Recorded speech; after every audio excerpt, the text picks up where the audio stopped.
नमस्कार दोस्तों, स्वागत है आपका मेरे चैनल में फिर से एक बार। मैं हूं आपकी डॉक्टर अंजलि।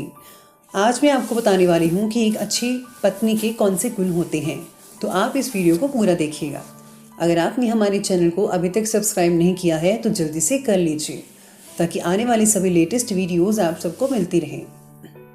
हिंदू धर्म में पत्नी को पति की वामांगी कहा गया है, यानी कि पति के शरीर का बायां हिस्सा।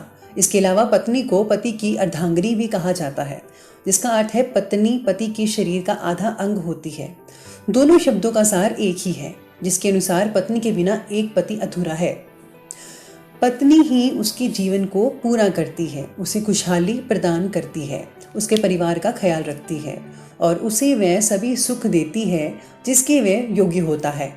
पति पत्नी का रिश्ता दुनिया भर में बेहद महत्वपूर्ण बताया गया है। चाहे सोसाइटी कैसी भी हो, लोग कितने ही मॉडर्न क्यों ना हो जाएं, लेकिन पति पत्नी के रिश्ते का रूप वही रहता है, प्यार और आपसी समझ से बना हुआ। हिंदू धर्म के प्रसिद्ध ग्रंथ महाभारत में पति पत्नी के महत्वपूर्ण रिश्ते के बारे में काफी कुछ कहा गया है। भीष्म पितामह ने कहा था कि पत्नी को सदैव प्रसन्न रखना चाहिए, क्योंकि उसी के वंश की वृद्धि होती है। वो घर की लक्ष्मी है और अगर लक्ष्मी प्रसन्न होगी तभी घर में खुशियां आएंगी। इसके अलावा भी अनेक धार्मिक ग्रंथों में पत्नी के गुण व अवगुणों के बारे में विस्तार से वर्णन किया गया है।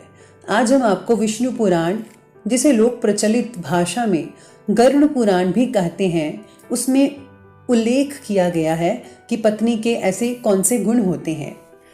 गरुड़ पुराण में पत्नी के जिन गुणों के बारे में बताया गया है, उसके अनुसार जिस व्यक्ति की पत्नी में ये गुण हो, उसे स्वयं को देवराज इंद्र यानी भाग्यशाली समझना चाहिए। कहते हैं पत्नी के सुख के मामले में देवराज इंद्र अति भाग्यशाली थे, इसलिए गरुड़ पुराण के तथ्य यही कहते हैं। गरुड़ पुराण में पत्नी के गुणों को समझाती एक पंक्ति मिलती है जो इस तरह है: सा भार्या या गृहे दक्षा, सा भार्या या प्रियवंदा, सा भार्या या प्रतिप्राणा, सा भार्या या पतिव्रता। यानी जो पत्नी गृह कार्य में दक्ष है, जो प्रियवादिनी है, जिसके पति ही प्राण है और जो पति परायणा है, वास्तव में वही पत्नी है। गृह कार्य में दक्ष से तात्पर्य ये है कि वह पत्नी जो घर के काम काज संभालने वाली हो, घर के सदस्यों का आदर सम्मान करती हो, बड़े से लेकर छोटों का भी ख्याल रखती हो। जो पत्नी घर के सभी काम जैसे भोजन बनाना, साफ सफाई करना, घर को सजाना, कपड़े बर्तन आदि साफ करना ये काम करती हो, तो वे एक गुणकारी पत्नी कहलाती है। इसके अलावा बच्चों की जिम्मेदारी ठीक से निभाना, घर आए अतिथियों का सम्मान करना, कम संसाधनों में भी गृहस्थी को अच्छे से चलाने वाली पत्नी गरुड़ पुराण के अनुसार गुणी कहलाती है। ऐसी पत्नी हमेशा ही अपने पति को प्रिय लगती है। प्रियवादिनी से मतलब है मीठा बोलने वाली पत्नी। आज के जमाने में जहां स्वतंत्र स्वभाव और तेज तरार बोलने वाली पत्नियां भी हैं, जो नहीं जानती कि किस समय किसके कैसे बात करनी चाहिए, इसलिए गरुड़ पुराण में दिए गए निर्देशों के अनुसार अपने पति से सदैव संयमित भाषा में बात करने वाली, धीरे धीरे व प्रेम पूर्वक बोलने वाली पत्नी ही गुणी पत्नी कहलाती है। पत्नी द्वारा इस तरह से बात करने पर पति भी उसकी बात को ध्यान से सुनते हैं। वे उसके इच्छाओं को पूरा करने की कोशिश भी करते हैं।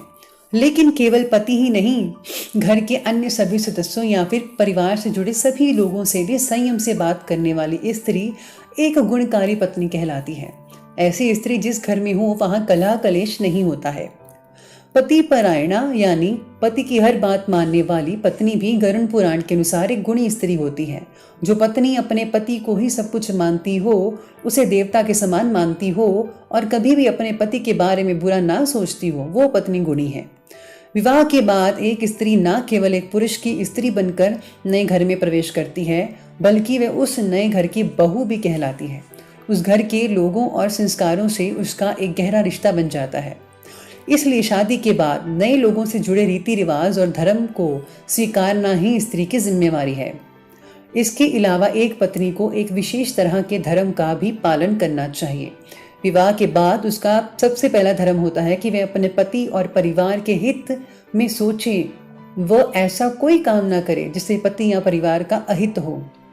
गरुड़ पुराण के अनुसार जो पत्नी हर रोज स्नान कर पति के लिए सजती संवरती है, कम खाती है, कम बोलती है, सभी मंगल चिन्हों से युक्त है, जो निरंतर अपने धर्म का पालन करती रहती है और अपने पति का प्रिय करती है, उसे ही सच्चे अर्थों में पत्नी मानना चाहिए। जिसकी पत्नी में ये सभी गुण हो, उसे स्वयं को देवराज इंद्र ही समझना चाहिए। तो दोस्तों, अगर आपको ये हमारी वीडियो अच्छी लगी हो तो लाइक ज़रूर करें। अगर आपको कोई सवाल हो तो कमेंट बॉक्स में कमेंट ज़रूर कीजिएगा। और अगर आपने हमारे चैनल को अभी तक सब्सक्राइब नहीं किया है तो जल्दी से कर लीजिए, ताकि आने वाली सभी लेटेस्ट वीडियोस आप सबको मिलती रहे। धन्यवाद।